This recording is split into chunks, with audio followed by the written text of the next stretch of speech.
So I imagine your first question is, what the hell is SCHLOCKTOBER? Well, SCHLOCKTOBER is a special Halloween-themed sub-series. It used to be part of another show, now it's part of this one. How does it work? Well, it's like those episodes where I talk about a movie or a TV show, but since it's Halloween time, it's a whole month of me introducing you to bizarre, obscure horror and/or monster movies. Because I love Halloween. Because I love these movies, and because I can, pretty much. So, we begin today with one of my all-time favorites, a 1970 Hammer Films classic that, in addition to being criminally underappreciated even within its own genre, is part of a wholly unique aesthetic tradition that went out of fashion on film but found new life as an inspiration for video games like Caveman Ninja, Bonk's Adventure, Prehistoric Man, and Chuck Rock, in case you were wondering what this has to do with video games. I speak, of course, of When Dinosaurs Ruled the Earth.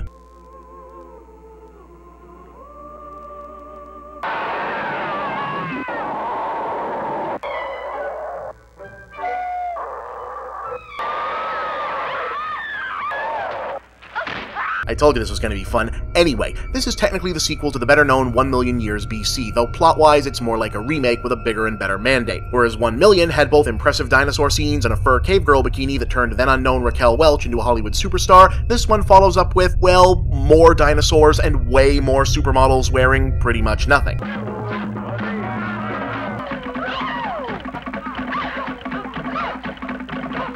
Movie magic. Oh yeah, this is one of those things where they've got cavemen and dinosaurs existing at the same time, and if that's gonna bother you, I don't know, I guess pretend it's another Earth-like planet where evolution went different. So the plot is that there's this one tribe of bad cavemen who are basically a cult enthralled to an evil high priest that demands that they sacrifice their blonde-haired women to appease the sun, which has something to do with the idea that at whatever non-existent point in Earth's history this is all supposedly taking place, there's no moon yet, so nighttime is extra special scary, and yeah, it doesn't make a whole lot of sense. But the most recent offering is having none of it and escapes.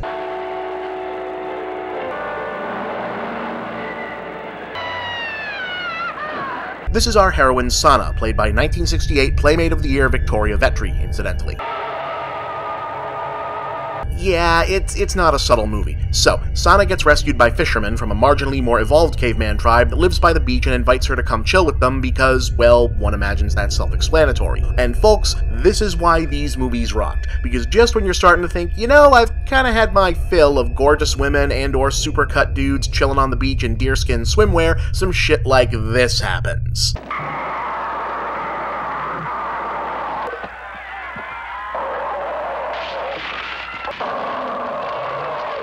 Yeah, that's how it kind of works in this. Every time things start to get just a little bit boring, like maybe you want to change the channel and watch something else, it goes, oh my god, holy shit, dinosaur!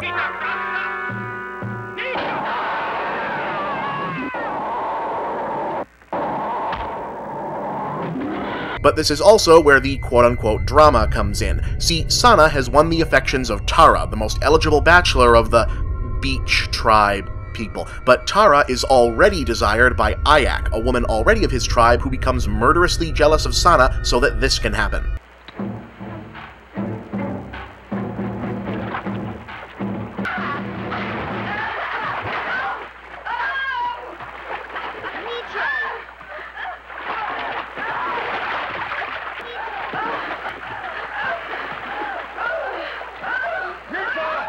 I don't know why the redhead also jumped in there. I mean, I know why, I just don't know what the reason in the plot was supposed to be. See, you kinda have to work this stuff out for yourself, because... Wendy. Nebo. Ayak. Akita. Tara Udala. Akita. Yeah, there's no actual dialogue in this movie, but there's a ton of talking using an imaginary primitive caveman language created just for the film, because apparently a cast of totally modern-looking actors sharing the screen with animals that human beings never interacted with in reality is fine, but if anyone speaks English, that's gonna break our suspension of disbelief. In any case, the evil tribe shows up looking for Sana, so she takes off and almost gets eaten by a giant plant. Just go with it. But Tara mistakenly assumes she's dead and gets all depressed. The two lovers don't get reunited until after he has an unfortunate encounter with a winged dinosaur,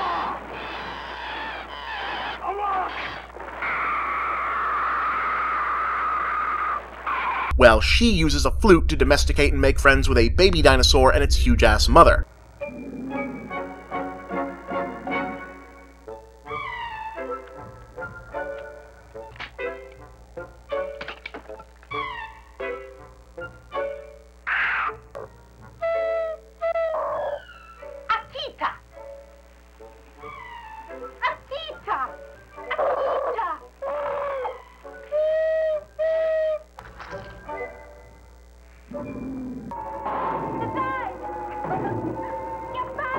which comes in handy when she needs to call in some backup.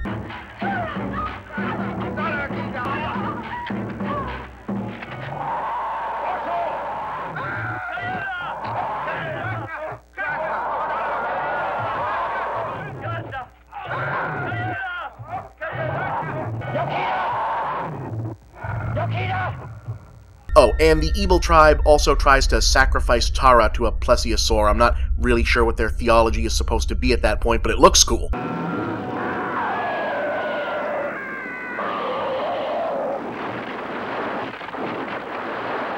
Ultimately, the whole thing gets decided by a giant earthquake tidal wave combo that, in addition to somehow creating the moon, I don't know, kills off all but 4 of the main cast, leaving them to, I think, combine their gene pool from the 2 tribes and begin a new lineage of humanity, which, I mean, I've heard less likely scenarios.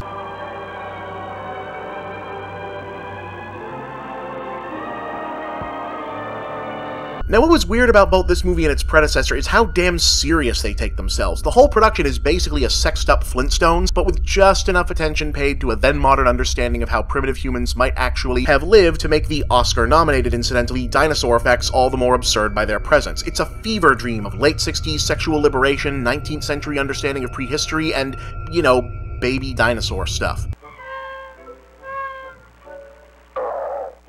It was also pretty much the last good movie in the genre. Hammer eventually decided that the girls were a bigger draw than the monsters and made a couple more of these on lower budgets but without dinosaurs. That's sad, but not as sad as how things worked out for the featured cast. Victoria Vetri never got another role as big as this one and largely dropped out of sight until not long after 2010, when she was arrested for the attempted murder of her husband, for which she is now serving a 9-year prison sentence. Imogen Hassal, who played Ayak, died only 10 years later in 1980 from an apparent drug overdose. Incidentally, the movie is kind of hard to come by these days. It was only released on DVD once as part of a Best Buy exclusive 2-pack, which was quickly recalled once it was discovered that it contained the rare uncut version featuring actual full nude scenes. Today, that first run is a collector's item. Do I have it? Of course I have it. So yeah, if this was your first Schlocktober, I hope you enjoyed it. Next week, we go overseas and things get even weirder.